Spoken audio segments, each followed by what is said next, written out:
Hello, this is Magnus4048 here, and this is the second episode of my new series called The Tech Dictionary. So this series is about operating systems, because in the previous video I was talking about what the computer is and the definition of a computer. Anyway, we'll just continue here. So I'm making this video in a different way than I did in the first video, so hopefully it is a lot better and well organized. So anyway, first of all, the definition of an operating system. This might not be the most important thing about operating systems or the video, but still it is useful to know. So anyway, an operating system, or OS, the abbreviation, is the software that communicates with the hardware on the most basic level, handling and allocating memory, processors, and extra stuff to applications and programs or software. Basically an OS can be so when you turn on a computer, you normally boot into the BIOS, then for about 5 seconds or something like that, and then you boot into the operating system.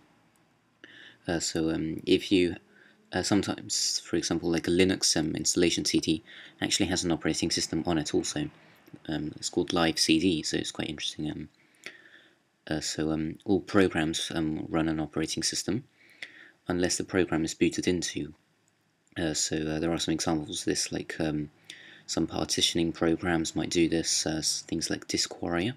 But you can actually, there are different ways of running Disk Warrior. Like you can just run Disk Warrior on an existing installation of Mac or an operating system on an external hard drive, but that's more complicated though. It's just easier to burn a CD.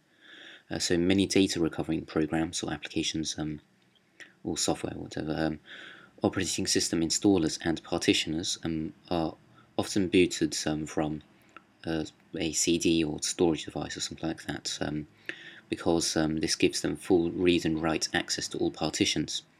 So for example, if you have Mac or Windows or something, then in a partitioning program, for example Disk Utility, you will not be able to make changes or format the disk that you are currently on. But if you boot into like a partition or operating system installer, you can do this, because you're not booting from an hard drive. How an operating system works. Now, operating systems are quite complicated, making them will take a very long time, and most of the time, if someone makes an operating system, they're probably using a Linux kernel or something like that. So, for example, many routers and many devices like this actually use the Linux kernel, or actually even use Linux, but without a user interface. For example, a very common router is called the BT Home Hub. So the second version of this actually, I think, uses the Linux kernel, and they should include some source code for this, and it's actually quite easy to unlock BT Home Hubs because they use the Linux kernel, and people know a lot about it. So anyway, an operating system or kernel is booted into using a bootloader. So a bootloader is basically something which selects what you can boot into, or basically something that basically boots into an operating system. Now, a bootloader isn't actually an operating system, but some examples of bootloaders are Chameleon. This is for Hackintosh, so basically Mac on PC. We won't be talking too much about that. But there are also other examples, like for example, the Windows bootloader. I think Mac bootloader is EFI, and it's a BIOS also. I think there are many bootloaders like Grub, that is used by Linux and some UNIX systems also. I think it can even boot into Mac sometimes. I'm not sure about that though. So the boot sector of a hard drive has bootloader code. So this basically finds the bootloader options and extra code on an invisible file on the root of the hard drive. Now, what is root? This is quite a simple question to answer. It is basically the main folder of a device that has no previous folders. So for example, like if you're on a Mac, then Macintosh HT would be a root, because you cannot go up a folder or up to a high directory. So this is basically a highest directory. A bootloader can be installed to the boot sector of a hard drive or partition manually, but operating system installers will do it automatically. Except Linux, you can customize it even more. but you can install it manually using stuff like terminal. This is mostly only useful for Hackintosh and stuff like that, though, because most operating systems like Linux, Windows, and Mac do it all automatically. An operating system has a kernel. Now, a kernel is basically like the main part of the operating system. It's like a backbone. So everything runs in the kernel. I think the Mac kernel is called Darwin, I think. Well, it's not exactly Darwin, but it's based off Darwin, just based off UNIX, based off BSD. I'll be explaining more about that later on. But a kernel, like I think a kernel is often like similar to operating system. So, for example, a Mac kernel is called Mac OS 10 kernel 10.7 on 10.6 version. So it isn't made but like separately or something. This is an operating system that connects the user interface or UI, the applications to the CPU, memory, and other devices like the screen and everything. It's basically like a link between you, the screen, and the hardware, basically. So it's quite a simple definition of an operating system, maybe not so exact though. So you can control an operating system using its user interface or graphical user interface. So this is basically buttons, text, images, etc. Basically the stuff that you can see on a screen. Or you can use a command line. So this is basically typing commands, like for example, if you want to edit a file on just a computer which only has a command line, which is Unix based, you need to type in something like sudo space nano space then some directory and a file name. But not everyone needs to know that. It's just useful for stuff like Linux or Mac occasionally. So what are the main operating systems? So probably most people know the main ones. So Mac is, in my opinion, the best one, and a lot of people also like Windows. Windows is a great operating system, and Linux is amazing also. So these are good for different things, which I'll explain about, I think, on the next slides. So Mac is built on Unix operating system and has a great user interface. So one of the unique things about Mac is it looks amazing. This is one of the reasons why Apple is so successful, because they make everything look really amazing, simple, fluid. One of the reasons why the iPhone, etc., was so successful. Because I think the iPhone beats Android in many ways, and Android is partly open source. Anyone can make programs for it, or applications, whatever you call them. So Windows is closed source. Mac is actually partly open source. Some parts are, because it uses Unix, but Windows, I think, is built mostly on MS-DOS, so it's simple to use, included in most computers, and about 80% of computer users use it. However, about a year ago, I think it was about 92% of computer users used it, so more and more people are switching to Mac, and possibly Mac could overtake Windows sometime in the next 5 years. But this is quite a hard thing to predict because of major changes in technology, and also when new operating system updates are released. And Linux, there's a great operating system. It's open source, built in Linux, like a Mac, but it's built just on BSD, not Darwin. So what is Unix? Now, Unix is historically closed source operating system, so it's basically like the base of an operating system. So it was first coded in the 1960s, basically the same time that computers were basically invented, like programmable machines. So that was when I actually started using them commercially, I think, not just to kind of testing them and stuff. So it was built by, or coded in, by a group of AT&T employees. So AT&T is a phone company, I think, but I'm not sure why they coded it. Anyway, some Unix projects, including BSD, are open source now. So this is why parts of Mac have to be open source, or I'm not sure if they have to be, but anyway, Apple sometimes releases a source code of stuff like the kernel. Anyway, Unix was recoded to the C programming language in the 1970s. I think it's 1974 to be exact, but it did take several years to do this, I think. So this increased basically doing this increased the amount of hardware supporting Unix and made further developments easier, more simple. Also would optimize it, I think, basically recoding it. So Unix is quite old, but the base of most modern operating systems. Now, Mac uses a branch of BSD called Darwin, which is open source. Already talked about that. And Linux uses a branch of Unix called BSD.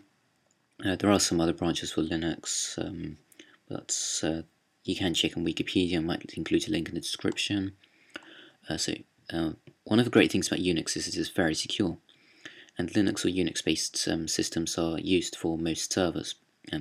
Of course, Mac might not be used for all servers, but it can be used as servers, like Mac OS X server can be used by network administrators, but of course Linux computers are cheaper, so can be used for giant data centers more easily. So basically, this is a more advanced description of Linux. So Ubuntu is the main distro or distribution of Linux, and is the most popular, not operating system, but distro of Linux. I think it's quite good. Maybe old versions of it didn't look as good, but it has improved a lot recently in the past several years. It was released in 2004, I think. So Linux has several environments, including KDE for netbooks, GTK, which is used before 11.04 version, GNOME, and Unity. So these are all different. So Unity is what is used currently since 11.04 Ubuntu. Unity looks quite nice. It's quite good for netbooks, and it's also quite good for desktops. Actually, the netbook version of Ubuntu is being discontinued because of Unity, which is quite a good change, actually, I think, because it's easy just having one main operating system instead of like 10 branches of it or something. Here is a screenshot of the installation live CD of it. So this is basically what it looks like, unless of course you use GTK or something like that, which looks enormously different, and for some people can look a bit nicer. So most Linux programs or software are open source and free. There are some paid software, but it's not that common. So because of this, Linux viruses are extremely rare because can be found very easily. So if you're a programmer or something, download the program quickly. You Control F to find that it doesn't delete any important files or install a Trojan or anything, because it's all source code. So it's quite easy to understand it. Linux is designed for people experienced at using computers, but can be used by anyone. So it's quite unique in this way. Linux includes many drivers and is compatible with most hardware. So I have a computer that's about 10 or 15 years old, and Windows XP does work on it, but Ubuntu works a lot faster. There are more drivers, like everything works a lot faster and better. And many operating systems, for example Chrome OS, etc., hardware, etc., use the Linux kernel. You can actually unlock Chrome OS, basically, I think, with the development mode of the laptop to get access to the Linux kernel, etc. So this is Mac. So Mac is built on Darwin, a branch of BSD Unix. Already talks about that. Mac is often used for video audio editing, and has many Mac-only programs like Logic Pro and Final Cut Pro 7. These have not been ported to Windows, and very likely cannot be ported without very limited functionality. So many people actually buy Macs just to use Logic Pro, and I know some people who actually have got some Macs just for Logic Pro. There are some Windows programs which are good also, but Logic Pro is quite unique. So Mac OS X is designed to only run on a Mac computer, but using bootloaders like Chameleon can run on some PCs. This is called Hackintosh. I might do some videos about this later, I'm not sure. Anyway, Mac has a very small amount of viruses because of the security of Unix. The screenshot uses of Mac OS X Lion 10.7, which is the latest version, and also the X in macOS 10 is pronounced 10 because of Roman numerals. So it's not the X like some people do pronounce it.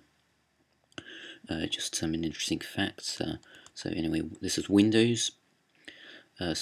Windows was first made to extend MS-DOS, but it's now the world's most popular operating system. So there are some reasons of this. So many computers include it. It was made little time after Mac was made, but somehow it overtook Mac, I think in the 1980s or something. Windows is often used for gaming, Microsoft Office, and can be used as software like all of the Adobe programs, and it can be used for quite a lot. Mac does have many advantages though for example, video editing, etc. But Windows does have some nice programs like Sony Vegas. Windows has the most viruses and malware. Now this is millions of viruses which are known. I think somewhere I've read there's 20 million, and I think in 2005 it was 1 million. So there are no accurate numbers about this, but they are many millions though. And Windows is recommended to be used with antivirus software, even if it just connects to the internet, because the firewall is just useless. So even if you don't open any web browsers, you still can get hacks on Windows quite easily. So how does an operating system work with most hardware? This might be a confusing question. Basically software called a driver. It's not a car driver or race driver or whatever. Completely different meaning. So basically what this does is it allows interaction between software and hardware devices to send or receive data to and from the device. Updating drivers to the latest version can fix problems with the screen, like white screens and stuff. It's probably a graphics card driver problem, and other bugs, making everything faster and more stable. Unless of course it's like a beta a driver update or something, or nightly builds. I might talk about nightly builds later on, I'm not sure, in another video. Mac drivers are often in files with extension kext or kext. where kext stops the computer from booting, and safe mode can be used to disable most drivers. So I think on Mac you need to hold Shift when turning on the computer. Windows you need to hold a key like I think it's F11 or ESC, something like that I think. Then you can boot into safe mode. So just do a quick Google search for that and you can find it easily. And Linux has most drivers because a large community can help optimize and create drivers for most hardware. Because Linux is open source, so anyone can just submit make an amazing program that can submit it to Linux, and it's included in the next version of Ubuntu if it is really good. So how does an operating system communicate with a processor? So this might be a bit more complicated than the previous slides, but anyway I'll try to explain this clearly. So most operating systems are mainly written in the C programming language. Could be coded in assembly I think, but or other programming languages, but assembly for example I think it's 10 lines to write something like hello world. So other programming languages like assembly can be quite complicated. However, processors cannot directly understand C.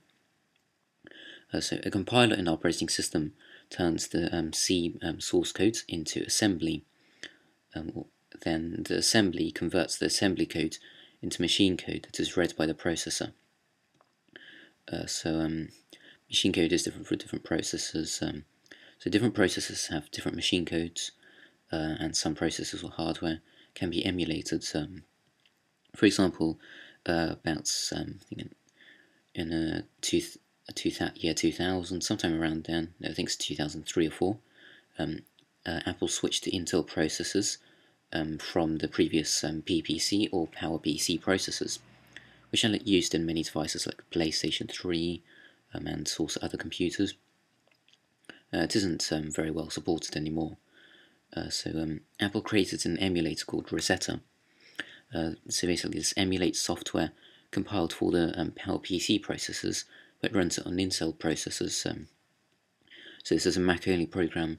It's got removed in line, but there probably are still mods or something, like an application or something, or system tweak that you can install to be able to still use Rosetta. so it's still existed in Snow Leopard, so it's not a hardware limitation. So software like VirtualBox can emulate other operating systems and also emulate other hardware. Like I have emulated Windows before on a PowerPC Mac, which PowerPC does not support Windows at all. Can't remember the name of the emulator, but I think it's something like Virtual PC. It didn't work perfectly, but it did boot into Windows, which is the main thing. As also another fact is the Unix source code is compiled into binary kernel using a compiler, so I think other kernels do the same. So thanks for watching this Text Dictionary episode 2, and please rate this video, like it, and please comment giving any tips about this video, what you think I should do for the next episode maybe, and thanks for watching.